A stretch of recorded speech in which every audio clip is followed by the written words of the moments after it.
L'or qui a réalisé d'excellentes performances depuis le début de l'année, depuis même 3 ans si on déroule. Comment est-ce que vous le comprenez, plutôt comme un actif refuge Mmh. ou plutôt comme un actif spéculatif? Les 2, D'accord. les 2 en fait. Non, non, c'est sûr que, au départ, c'est un actif refuge.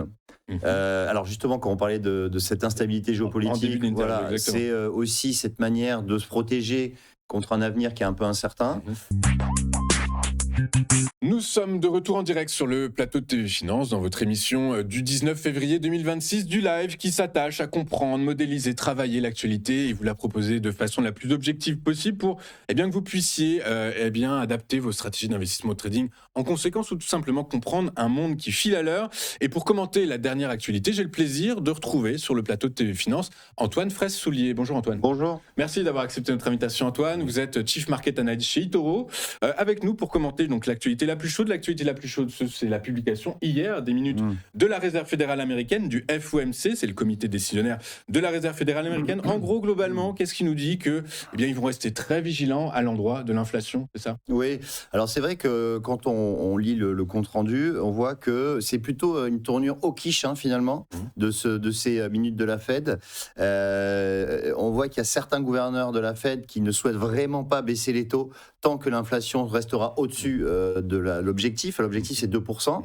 Même si l'inflation décroît légèrement, le dernier chiffre, c'était 2,4%, hein, pour le CPI, eh bien, on est au-dessus encore de l'objectif de la Fed, et on voit que il y a encore une partie des gouverneurs qui ne souhaitent vraiment pas baisser les taux dans un avenir proche, tandis qu'il y en a encore un ou deux qui, eux, souhaitent baisser les taux.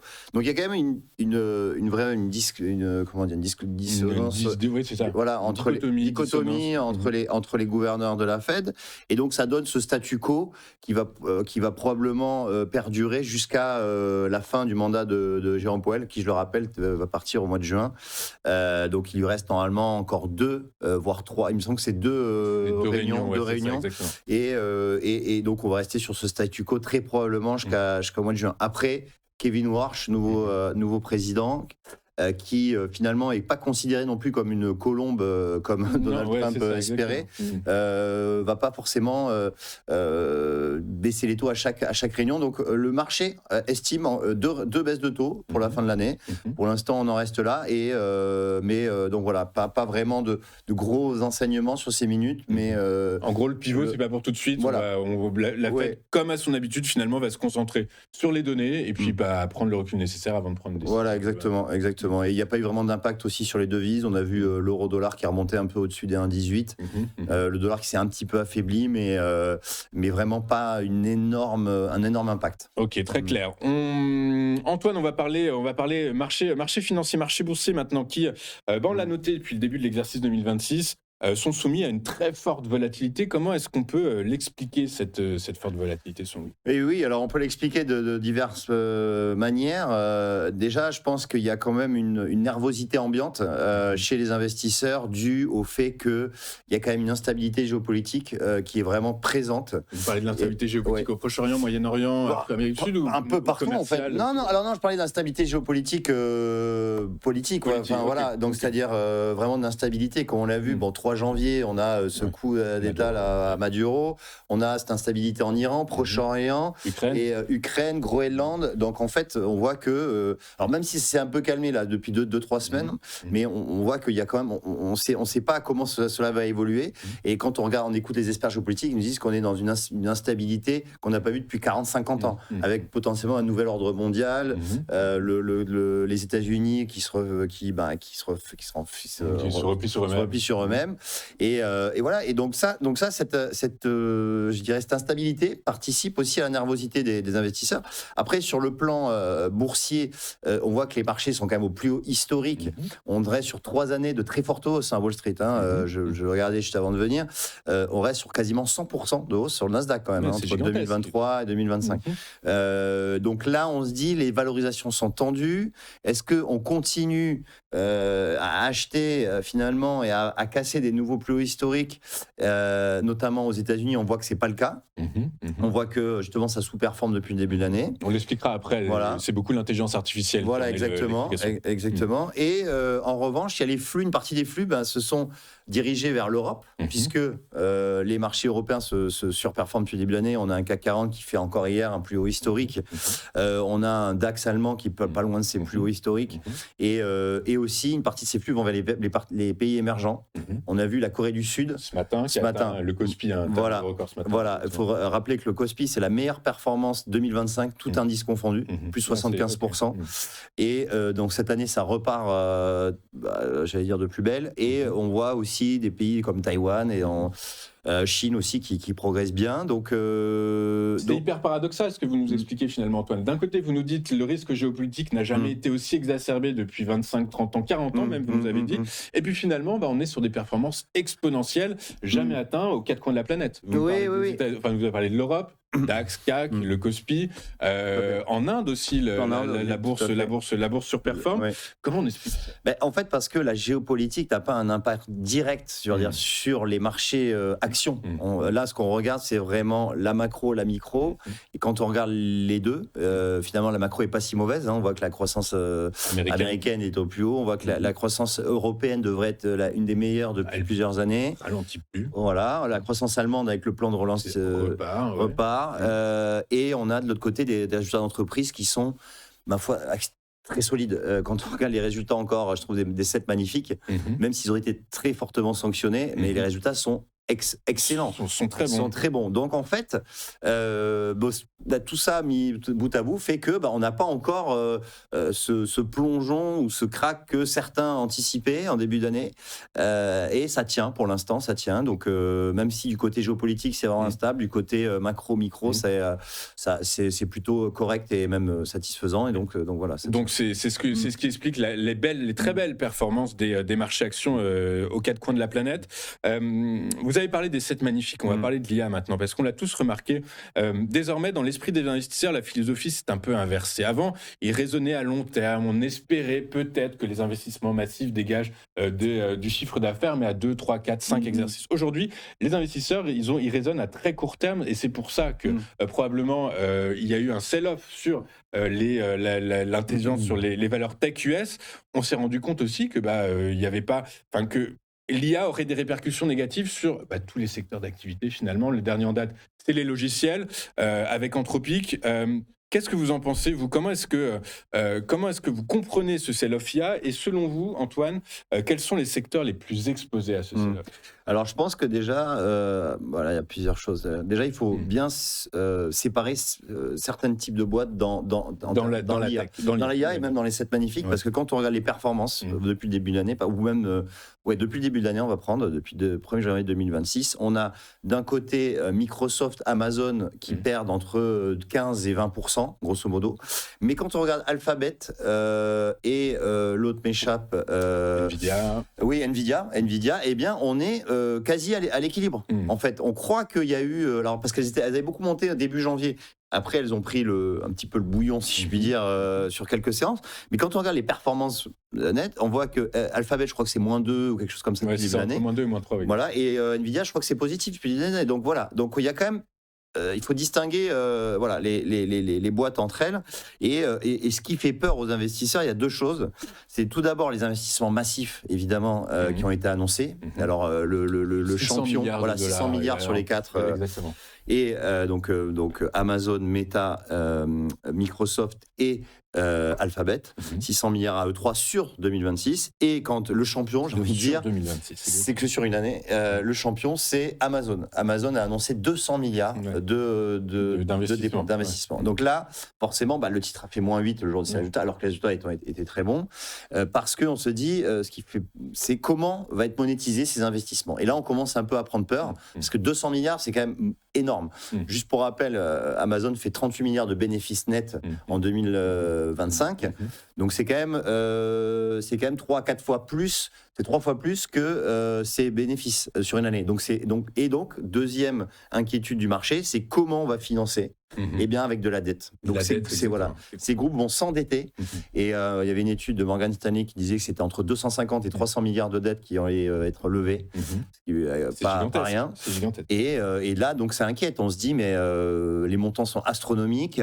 On est quand même sur des sociétés quand même assez fortement valorisées, hein, des sociétés qui font 2000, 3000 milliards de valo. Et voilà, donc c'est un peu logique. Il y a aussi cette prise de profit. Mais encore une fois, c'est pas un crack, quoi. Il y a pas eu un moins. Alors peut-être sur Microsoft, on va dire. Microsoft, elle a fait moins 20 quand même. C'est pas rien. Mais ça a été assez mesuré. On a plus pris une prise de bénéfice. Un sell-off, léger sell-off, mais voilà. Ok, effectivement. Et puis c'est reparti. Alors il y a une question qui se pose, peut-être qu'il faudra le temps de bien la comprendre, mais c'est finalement l'impact de l'IA. Inévitablement, il aura des conséquences sur la stratégie de politique monétaire de la Réserve fédérale américaine. Est-ce que les gains de productivité vont se faire immédiatement et auquel cas la Fed peut se permettre de baisser les taux, ou au contraire, ça va être plus diffus, plus long, l'impact sur l'emploi, sur la productivité sera plus long, et auquel cas, peut-être qu'il faut peut-être même rehausser les taux dans cette logique-là. Ouais. Alors, c'est vrai que les gains de productivité, c'est ce que attend le marché. Très clairement, avec l'arrivée de cette IA, on l'a vu, Anthropic. On l'a vu, vous l'avez rappelé, les logiciels qui ont été impactés.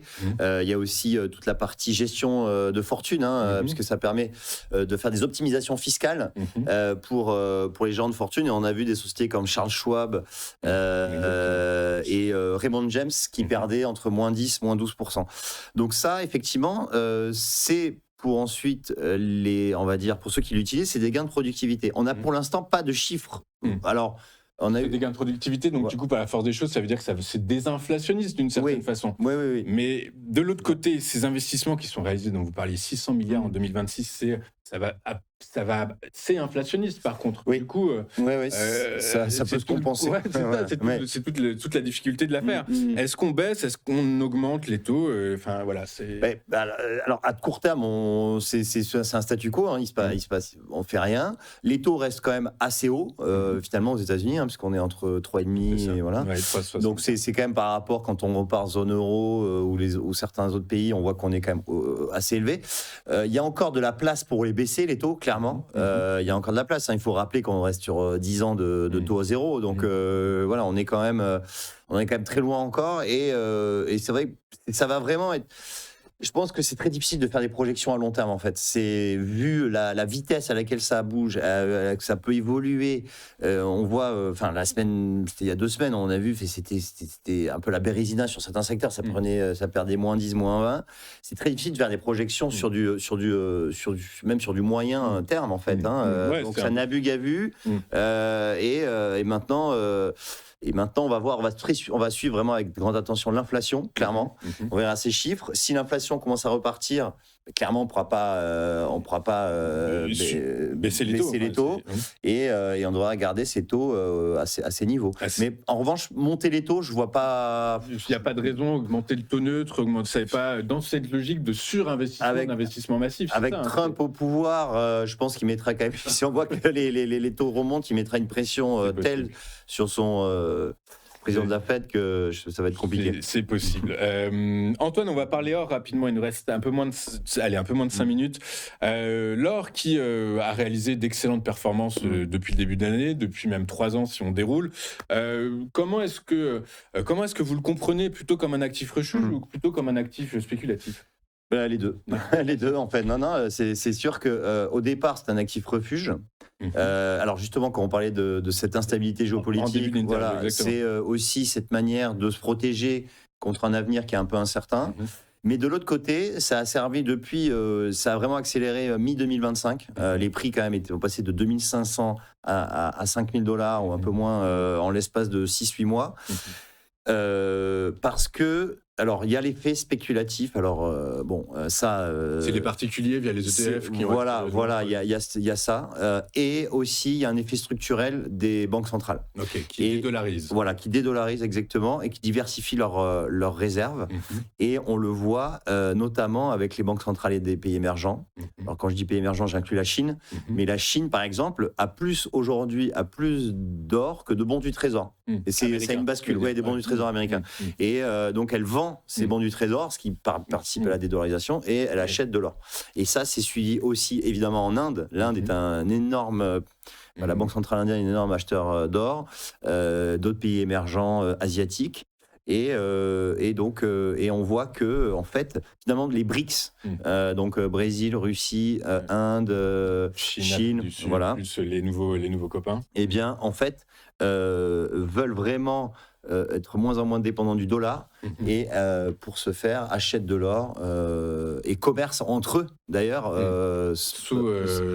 avec d'autres devises. Avec d'autres devises, oui, tout à fait. Oui, oui. Ok, écoutez, tout ça, on le reverra parce qu'effectivement, il y a un vrai sujet de dédollarisation. Est-ce que vraiment on est d'entrer dans une logique réelle de dédollarisation, au contraire, via l'émergence de nouveaux moyens de paiement? On l'a vu la semaine dernière avec une de nos invitées, Marion Labouré, qui nous expliquait que potentiellement, l'arrivée sur le marché comme moyen de paiement des stablecoins libellés en dollars, finalement, ça peut contrer ce phénomène de dédollarisation. Donc, en fait, finalement, rien n'est encore fait. Un dernier mot, le CAC 40 qui a atteint un plus haut absolu en séance.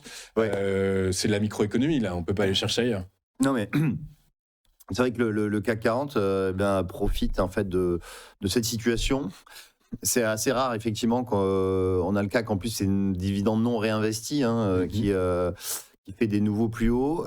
C'est tiré, alors en fait, on a pas mal de valeurs industrielles. Finalement, le fait de ne pas avoir de tech, ça nous sert. Parce que les seules boîtes tech se font massacrer, voilà, Dassault Systèmes, etc. Et on voit que des ArcelorMittal fait des plus hauts.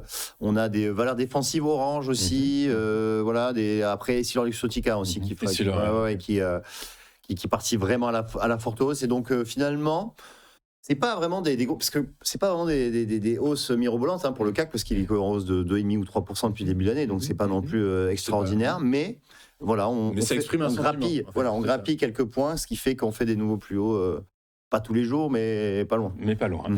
Écoutez, merci Antoine. Juste un dernier mot. Je crois qu'Itoro sera présent au Salon de l'analyse technique, c'est ça ? Tout à fait, le 27 mars prochain. Écoutez, on se verra, nous aussi, on y sera. Donc, écoutez, au plaisir Antoine. Merci beaucoup d'avoir accepté notre invitation, Antoine Tassoulier. C'est cool de vous avoir revu.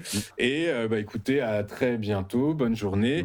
Et nous, de notre côté, on va marquer une courte page de publicité. On se retrouvera avec James Detwati et c'est Market Movers. Ça tout de suite sur Téléfinance.